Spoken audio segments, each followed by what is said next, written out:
All right, let's start. I'll try to get you up, Rob. Invite to speak. You have been invited. Hello. Hey, Rob. How you doing? I'm doing well, guys. Congratulations on this announcement. It looks really exciting. Very good stuff. Yeah, we're super excited. Like, it's still super early, but yeah, looking forward to all the feedback.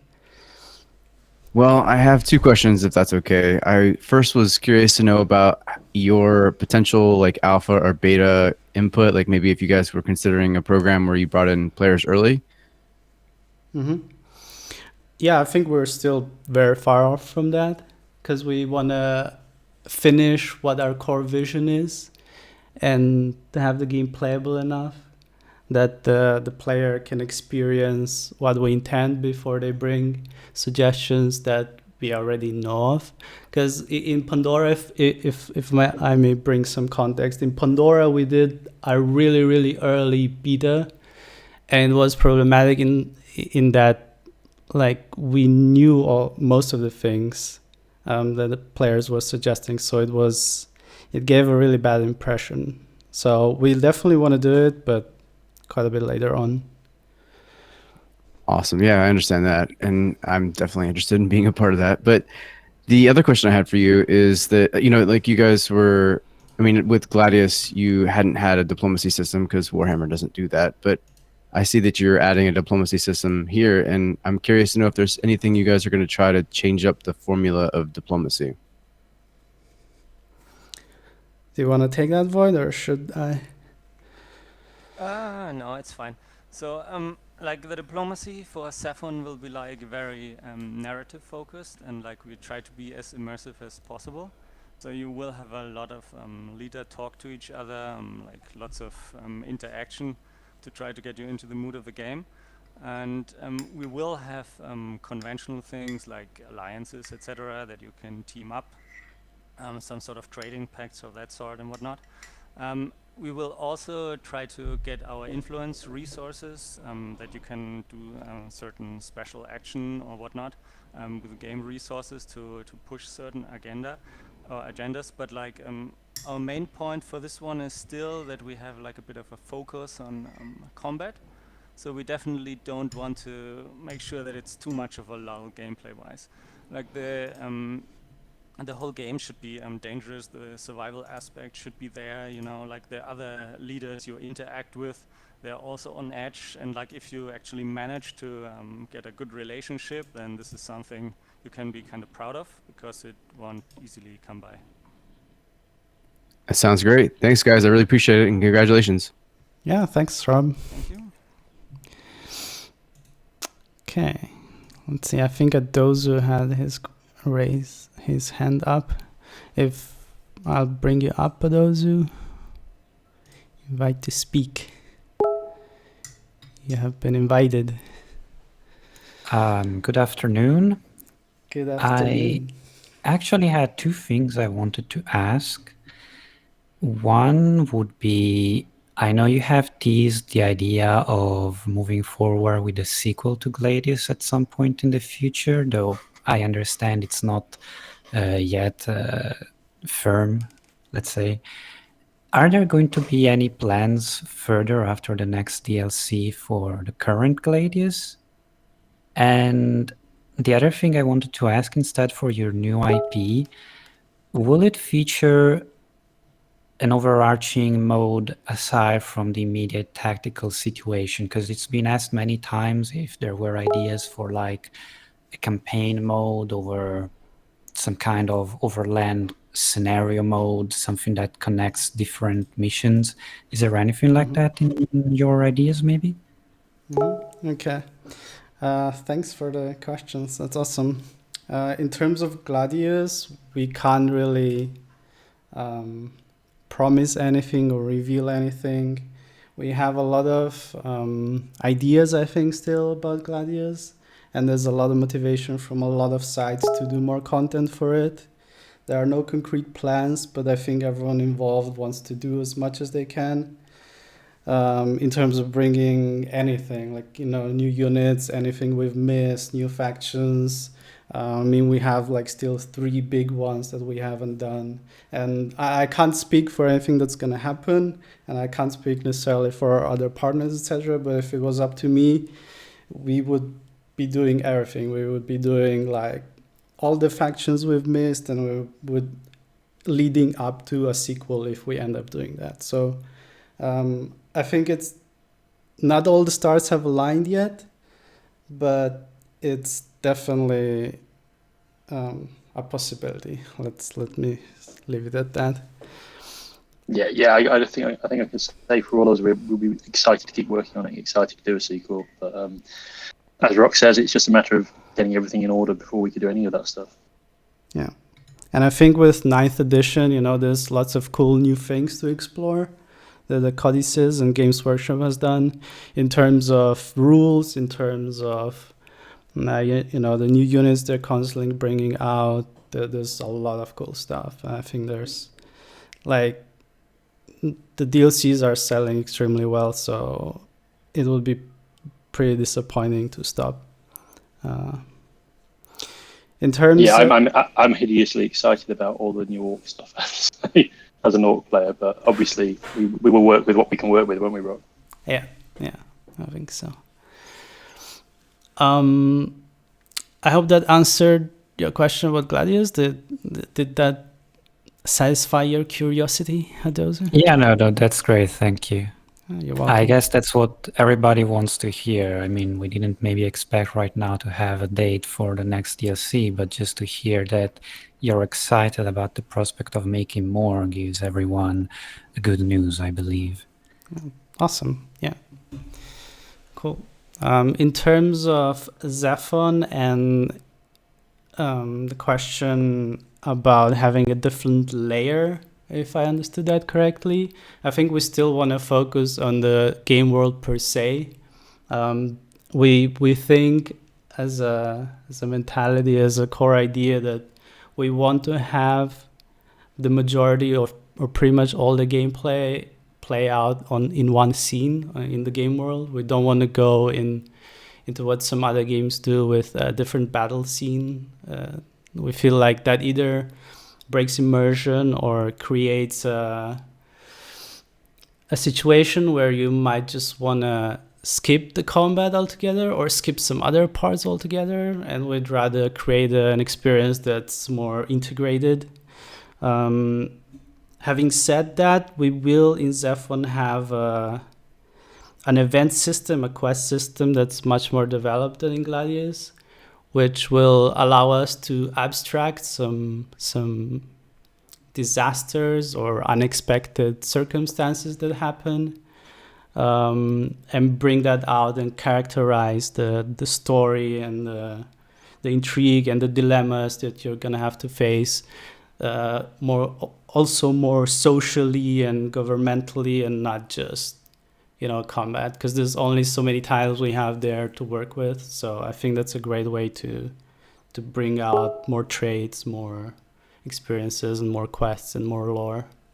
So I'm really, really excited about that. You can see two of the shots, or one of the shots on the Steam page had a quest that happened, and you have a couple options. You can choose how to react to it, and that will have like multiple stages, and it might trigger something that happens on the game map. It might not, and so on. Yeah, like generally immersion wise, like for me personally, I feel like when I'm playing 4X games, I feel like I'm a god sitting up top and like controlling ants, and I'm very like disconnected from the game world. So we're trying to like bring you into the game world and giving you like a sense of like leadership or ownership of your empire, or whatever you want to call it. So you're going to be making a lot of like low-level decisions, like you would as a leader, that will impact like people's lives directly on the ground. So we're trying to like make that connection a bit stronger, so you're not very as disconnected from the happenings down below you. Yeah, well put. Did that answer your question, Adozu? Yes, thank you. Thanks. Right, we have lots of hands up, so let's see. Next one is Dibri. I've invited you to speak. No, you haven't. I have, he has to accept. Oh, okay. Yeah, they have this thing. Oh, hello? Thank you, and hi. Hello. Hello. I have Hello. a question about the first Gladius. Yep. Just to be clear, that this is like in no terms of we announced Gladius 2 or anything like that. I mean, we're talking about it internally, but we're talking about a lot of things. So I don't want to like people start hunting me down because of like Gladius 2 is for sure happening and it's like next year or something like. Don't say that. You'll take it out of context and say you just said it. Well. Yep, that's a great soundbite they're going to use now. Great job. Games Workshop. The Games Workshop are lovely. They never hunt people down. They're lovely people, right, Rob? Yeah, of thank course. Thank you for the encouragement. Sorry, I interrupted you. You had a question about Gladius 1? No problem, yeah. I just want to know, do you think there are any major balance issues in the first Gladius, and do you plan to address them in the future? Okay, here we start with the balance discussions. I was hoping we would go a bit longer without it.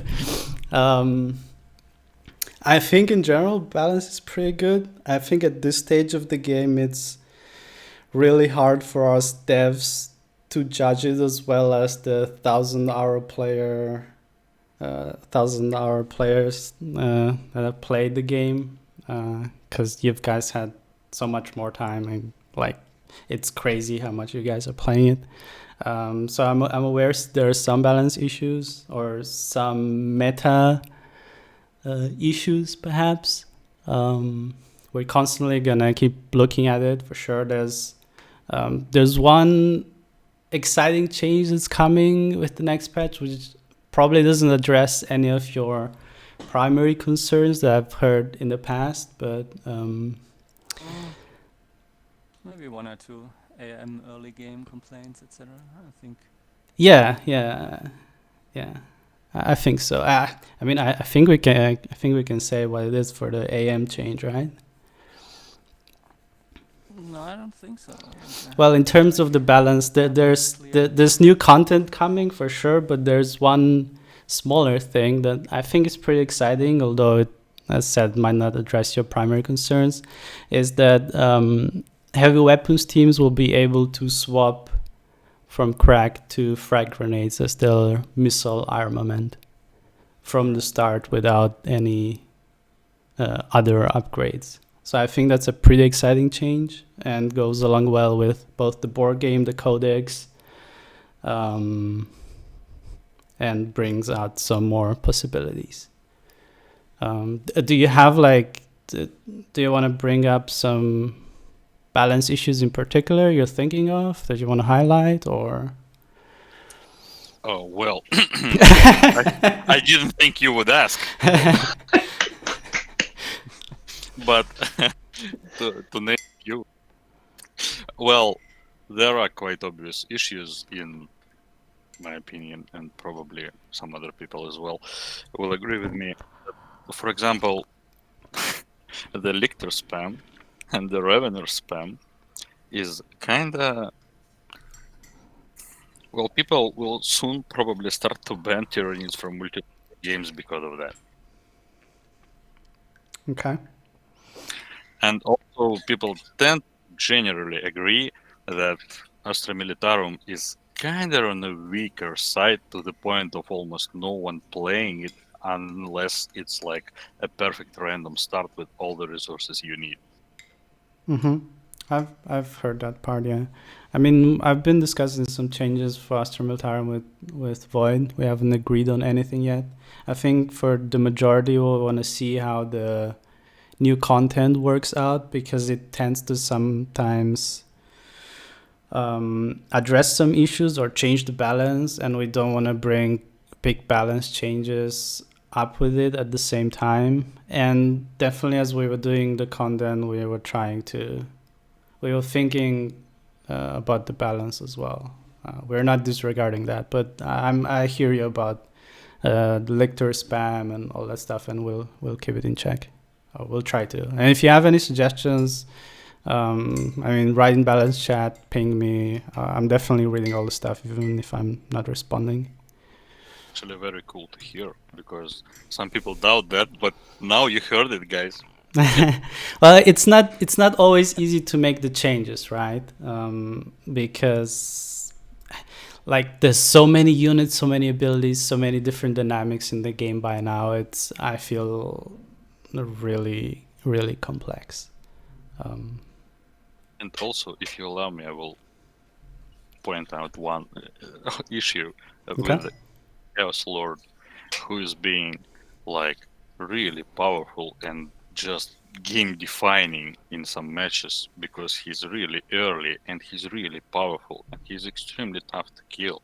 Especially he looks quite funny in comparison to Demon Prince, who is being like and he is league better than the Prince, and he is so strong that usually if you know that you're against, well, at least mediocre player, you have to tailor your entire game against the fact that the enemy will probably have an early Chaos Lord, and more often than not, you would just fail. Yeah. I hear you. I think it's awesome that there's some very strong heroes, and Demon Prince is an example also of where we've keep making changes and improvements to it. So I hope we can, like, my primary balance philosophy is usually first to make the units interesting and viable to play more than to nerf them, because we also have to consider, unfortunately or fortunately, depending on how you play the game, like the single player audience and all the players there, and having exciting stuff is usually a bit more important than having perfect balance. That's why it's also so awesome there's so many races and asymmetric factions. It's arguable in the base game, the Warhammer 40 game on the tabletop, that it's always more about stuff being exciting than balance, as you can see from the changes they're doing at the moment with Primaris and Space Marines and Orcs getting a toughness increase. They're changing stuff constantly to get that balance, so we're doing the same thing. Thank you very much, Okay. really. And in the end, may I add that probably a lot of people would be happier if you take a look at the Necron vehicles not being used like at all. At all. That's one of the next things to look at for sure. It's on our task list. Thank you very much. Okay, thank you. Congo, I've invited you. Hello. Hello. It's nice to hear you guys firstly. Yeah. I hope you are having a good day. Yeah, we are. Thank you. Hope you too. Mm-hmm. Yep. I am very happy that you are doing this. Then I will ask my first question. Yeah, go ahead. What was your vision before making the Gladius? Did you achieve it, or your vision changed with making of the game? Do you want to take that, Void? Yeah, sure. Like, to be honest, I think with Gladius we are pretty close to what we had imagined back then. To think of it, like, with the initial factions, we wanted to have like Imperium kind of as one, and then split it out later on. That changed a bit over the course of the development, but otherwise, I think it is pretty close to what we had in mind. Yes, it's obviously cool that we could add all the more factions. Like, that this worked out nicely, and that we're now like at the magic number of 8. That was like kind of always my goal, to have all the major ones in there. One thing we are like maybe not perfectly happy with is like the quests.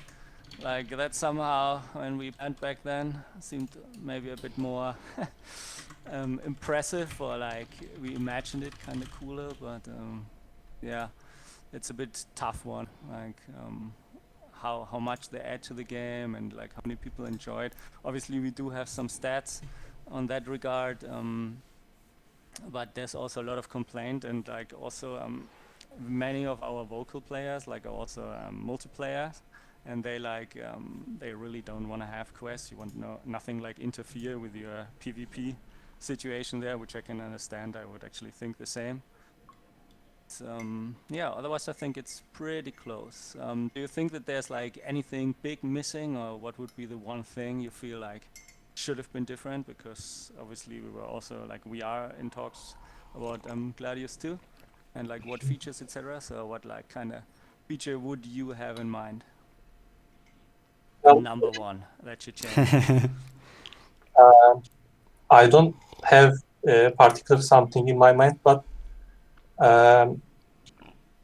Lord of Skulls comes to my mind. Maybe like at turn 25, like 2 or 3 corn berserkers just hanging around. Then at turn 50, like 5 corn berserker comes, like something like that.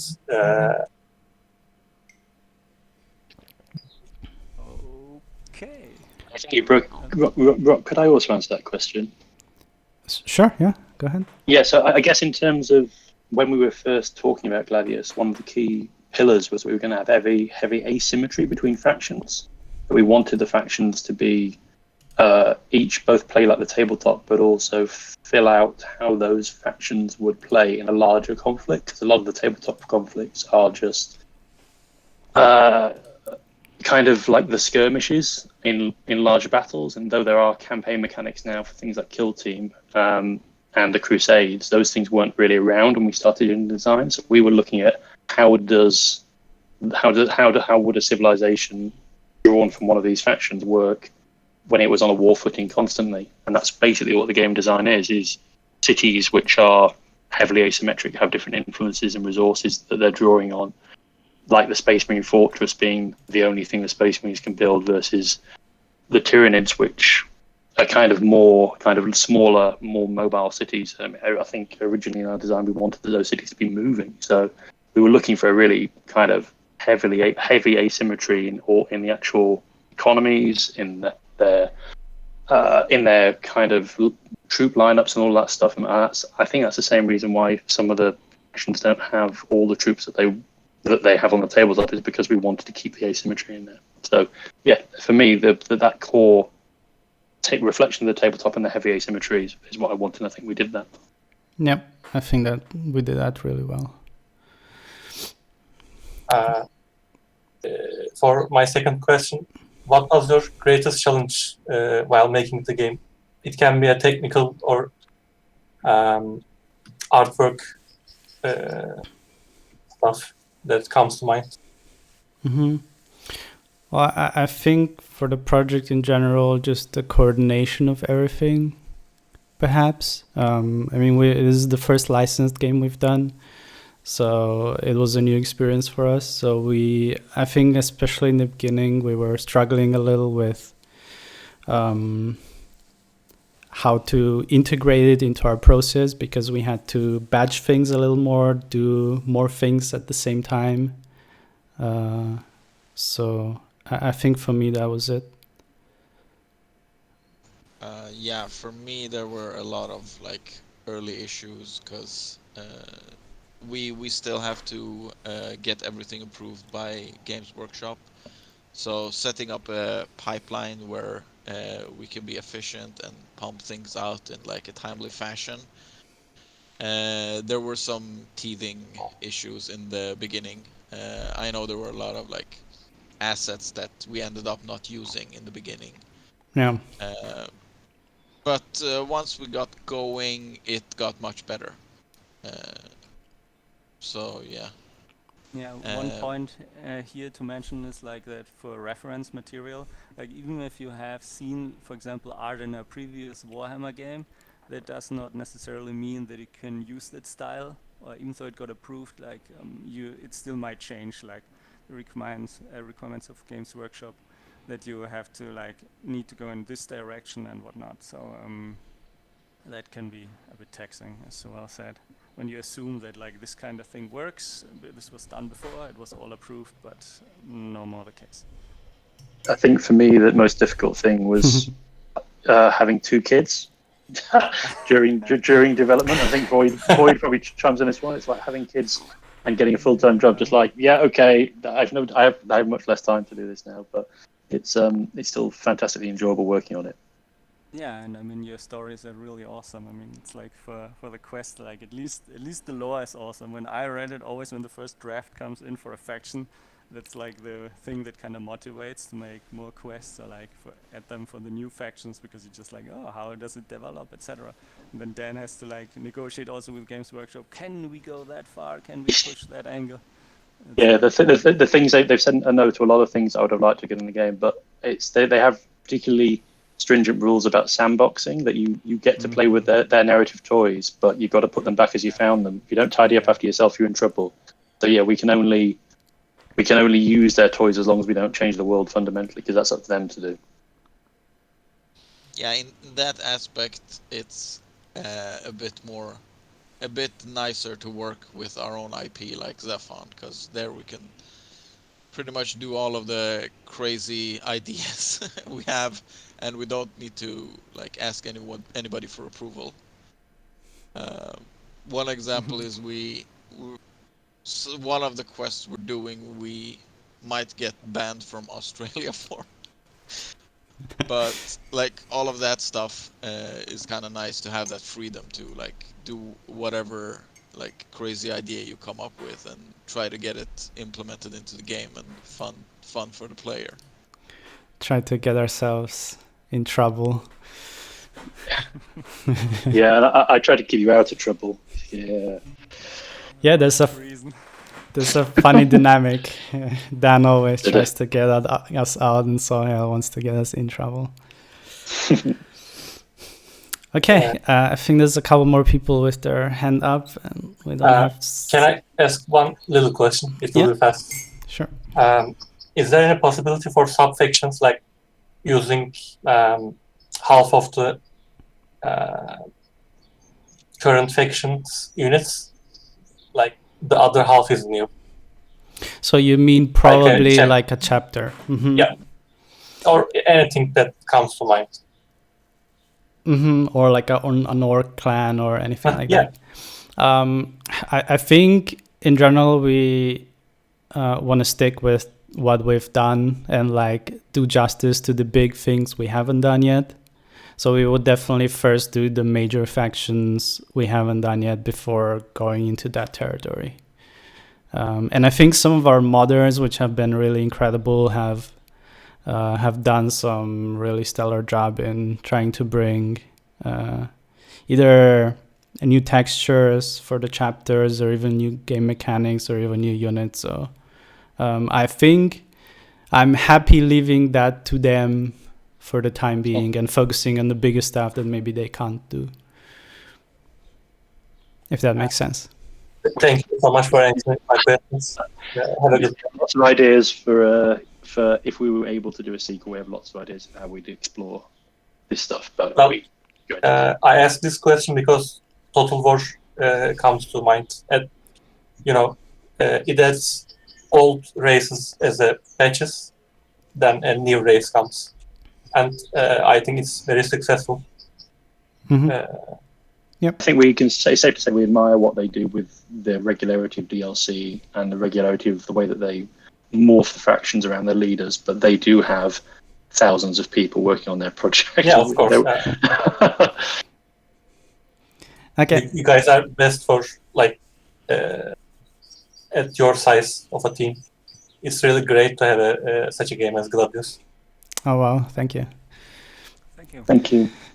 All right, I'll bring up Isle. I've invited you to speak. Oh no, come tough questions. Oh no, come the. Brace yourself. Brace yourselves. The modding team is here. Hello, Isle. Your microphone is buzzing. We can just about hear you, but if you want to type your question into general, we can read it out from there for you. Or maybe your mic is slightly out of place. Not sure.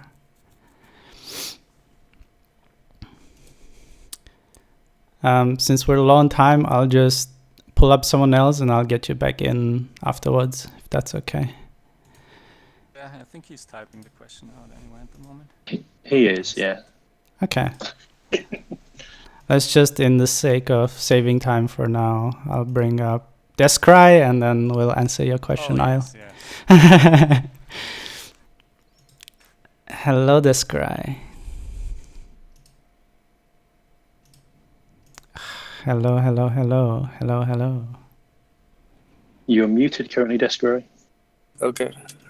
Hi, guys. Hey, how are you doing? Hello. I'm in my car right now, but I just want to say you guys have done a really good job on Gladius. So congratulations. And I think this new project looks pretty promising. So I wish you guys all the best. My first question, I don't know. I don't think anybody mentioned it so far, but this new game is going to have diplomacy. Is obviously going to be a little more in depth with different things you can do in the 4X genre. How are you implementing a strong player versus player gameplay with it, or is it going to be more focused single player?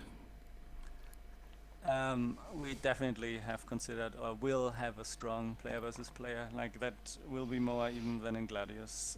We are aware that like a lot of you guys are hardcore fans there, as ourselves, like Rock and me. We also like when we test games, etc. It's like player versus player is just great. So we want to give the option that you can like turn off these features like diplomacy or whatever or events, and still have your fixed teams and whatnot. In case you want to duke it out. 1v1 or 2v2 versus other players, and that will be also incorporated into the game design itself, like of the units of the tech tree. You will have a very vast tech tree, like in Gladius, where you have like multiple factions with a bit smaller tech trees. Like in ZEPHON, it will be the opposite. It will be like very broad. You can go into different directions. I'm not sure if like some other question asked it later, but I want to bring it up here.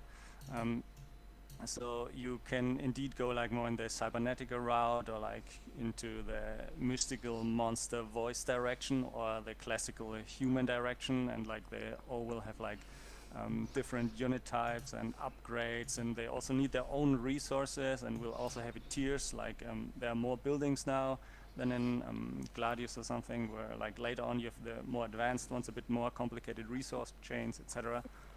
But yes, we definitely have that in mind, the PvP focus as well.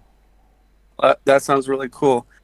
I mean, that was my main question. I was just curious about it. I guess my last question and hanging up, are we going to go into detail are you going to go into detail about this new DLC that's dropping sometime this week? No, unfortunately, the Emperor has sealed our lips, so we cannot tell you anything more about the content in the pack. So it's going to be a surprise for tomorrow. Okay, well, thank you guys. I appreciate you guys doing this for us. Thanks, Descry. Your intro to your last video was amazing, by the way. Yeah, well, I'm trying to get better at editing, but I'm a little bit new to it. Anyways, I'll hang up so somebody else can give their question to you guys. All right, thank you. Thank you. I think... shall we ask? Ale has written his question down now. Shall I read it out? Yep. What are each of you guys' opinions about what is the biggest design flaw in Gladius, and how do you want to address it in ZEPHON? The biggest design flaw in Gladius. Wow, that's a tough one. Well, I got a big one. Okay, go ahead. I mean, for me personally,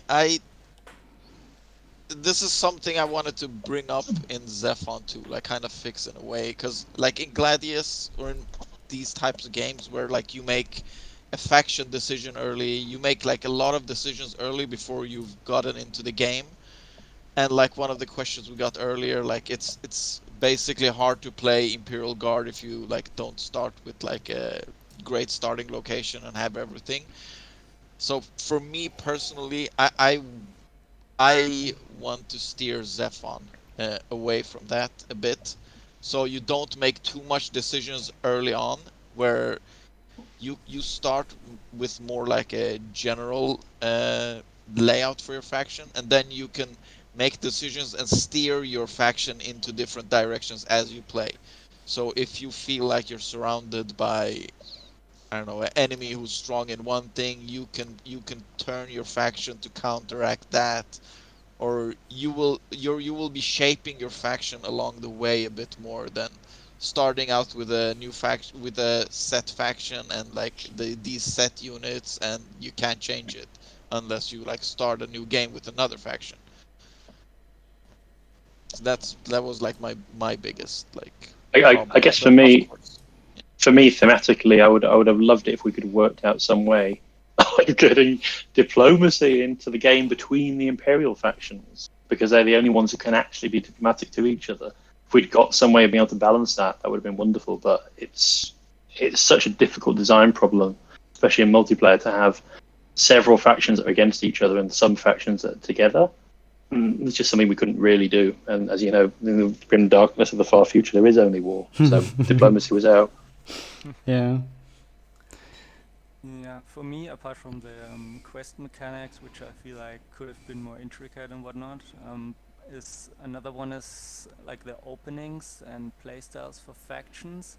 Like our factions play very differently, but I feel like the openings are somewhat limited in what you can do and how many routes you can go. And we are kind of restricted there with our like whatever unit liner we've chosen, or how it's given, how it's spread over the tech tree, etc. And that's something I'm personally a fan of, when you don't really know like what opening and you have a lot of options and go in this or that direction.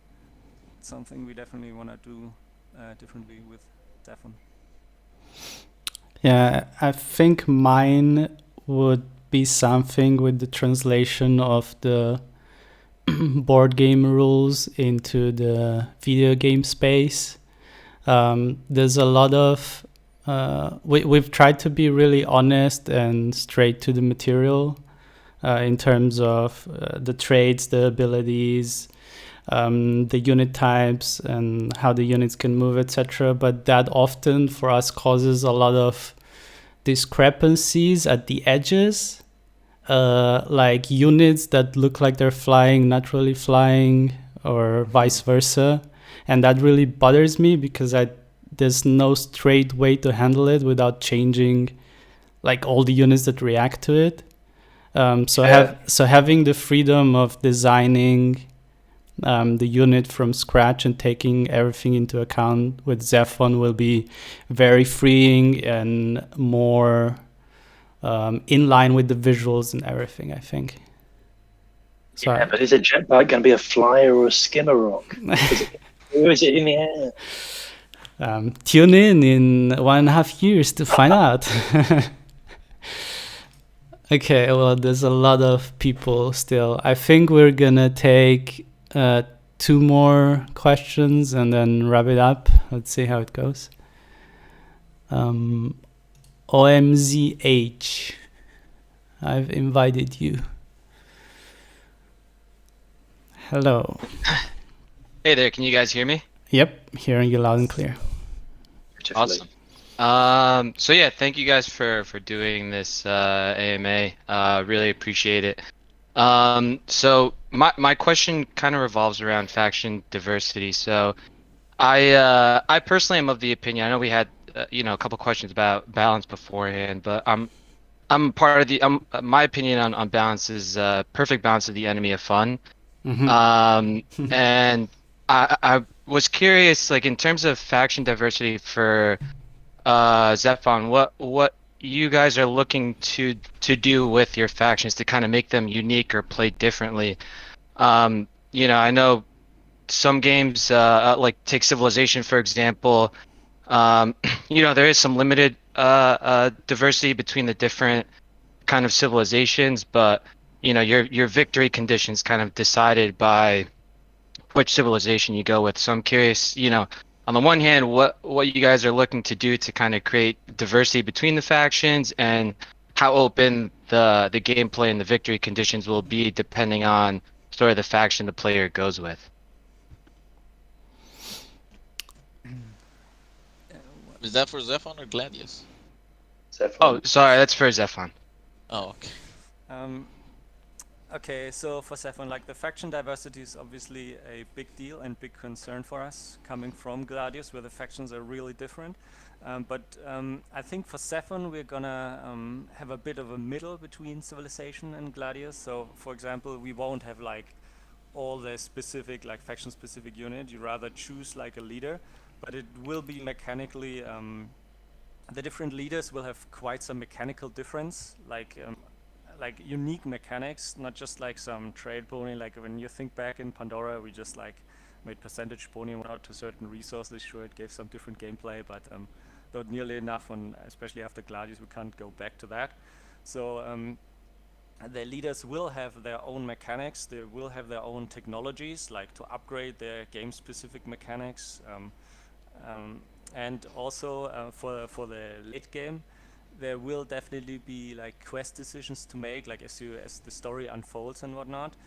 You make important decisions, like events or quests late on will respond to that, and you can choose a path how you unfold on the planet. And how leaders interact with you, like it is based on your previous decisions in events, how generally they like you, because we made sure that's something I always have like a fond memory of, like the factions in Alpha Centauri, the interaction between them, how they talked and whatnot, and like the backgrounds, the social aspects. That's something we want to definitely catch more, because we missed out on that in Pandora.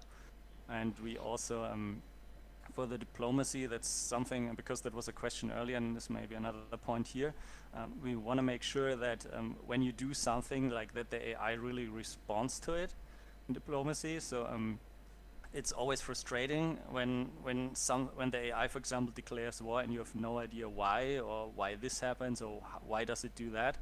And yeah, we're gonna try to make this like immersive, of course, but also like to communicate clearly. For example, that this one asked you or bribed me to declare war on you, or I'm doing that because you're going out of hand, or like you're getting too powerful, or your troops got too close, or you're in my way, etc. Or I want to have your resource deposit there, or that kind of stuff. That's something we want to change there, but I think another thing that we're trying to explore and do is have quest options unique to the leader you're playing, which obviously games that don't go that far in storyline or quest line don't have. So that's, I think, one interesting thing that will open up your choices as well in how you interact with the world and which lines you go for and which you don't. In terms of like how many exact specific features per faction will have, I don't think that's a bit too early to give, but a middle ground between Pandora or Civilization and Gladius is what we're aiming for. Yeah, Awesome. so like the general idea was like you don't start with like instantly super different factions. You start similar, and then you all branch off into your different like paths as you go, and you evolve your faction through your what you research and more of your environment. So I'm hoping at least that gives you a bit more freedom to like adapt to your environment a bit more. So you will start with the faction leader that divides you a bit, but you all start very similar, but in the end you will be very different from like all of the others. That's our goal, at least, that you all Awesome. branch off and do your own thing based on like your environment that you started in. Gotcha. So it seems like the the factions will mostly be centered on the leaders. So I guess like to follow up on that, and then I'll pass it off. You know, on the scale of like the endless games where the factions play completely differently from each other, to Civilization where factions somewhat play the same way with different like bonuses or drawbacks. For ZEPHON, are you looking to kind of fall somewhere in the middle with that, or are you leaning towards one direction or the other? Not like the thing is like you will start very similar, but so in the beginning you will be kind of similar, but the more you play They and the definitely more have you different mechanics right from the start and different openings. I think yeah, somewhere in but the middle is gonna be what's Yeah, I gonna think so. happen. Yeah. yeah, but the Because rifts will like grow over time. yeah, for sure. That's a consequence of playing through the thing and so on. I think in the Endless games, at least in Endless Legend, they have very few unique models or different models or different unit types. Our tree or our combat is much more expansive. So to do like basically what we did for Gladius is like it's kind of like a different amount of work. So yeah, we're not going that far. But like if you're thinking about special abilities that are unique to a leader, that's something we'll definitely have.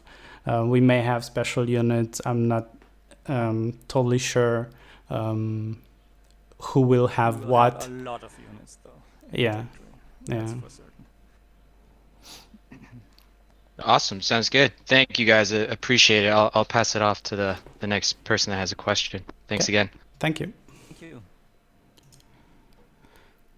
Tron1112.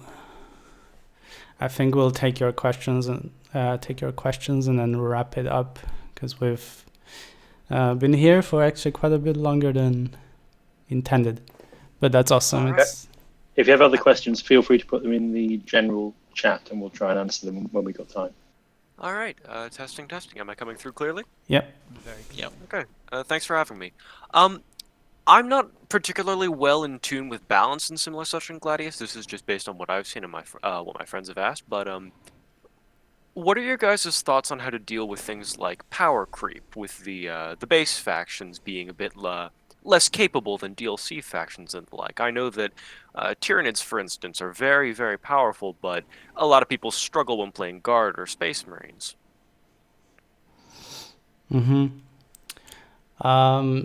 That's a really interesting question because and there's a pretty interesting divide between the base factions and the DLC factions because we clearly had more time to design the expansion factions, like just Oh no, I was going to say, of course, because yeah. you're no longer constrained to get them all in at one point, right? Yeah, and also we've learned so much from doing the base factions and all the feedback we got, and we learn also from creating the faction how much we can push things, and we always, or at least I always, and I think Dan always tries to bring in something new as well. So it's kind of evolving. It's a bit like a living thing. So it's definitely pretty hard to revisit original factions and give them and spice them up as much as they would deserve. Like I'm still unhappy with orcs at the state they're in, but it's hard to find the time and give them the love they would need to be changed enough. It's hard to slow down. We need some hot orky loving. We definitely do. The Eldar get away too easily from them. They need some crumping. I need some good crumping with the choppers. So I think we tried to kind of complement that with unit packs where we bring in new things, but sometimes there's a base mechanic that maybe didn't work out amazingly. We've done revamps in the past with Tyranids where we changed how instinctive behavior works quite a lot. In terms of it was really annoying at the beginning, and I think now it's a really big spot. I think for orcs, I've definitely thought about it quite a bit. We haven't found an easy enough change to make it amazing. But trying to do an entire overhaul, like take for instance the Iron Hands chapter that I forget who did it, but you can find it on the Steam Workshop. That is a massive overhaul to Space Marines that admittedly does put them in the power level up in the goddamn stratosphere, but yeah, something that in depth. They had to mess with how much space they take up in vehicles, an entire addition system that's similar to the Tau. You guys just don't have the time on that because you have to keep moving forwards, right? Yeah, pretty much, I think.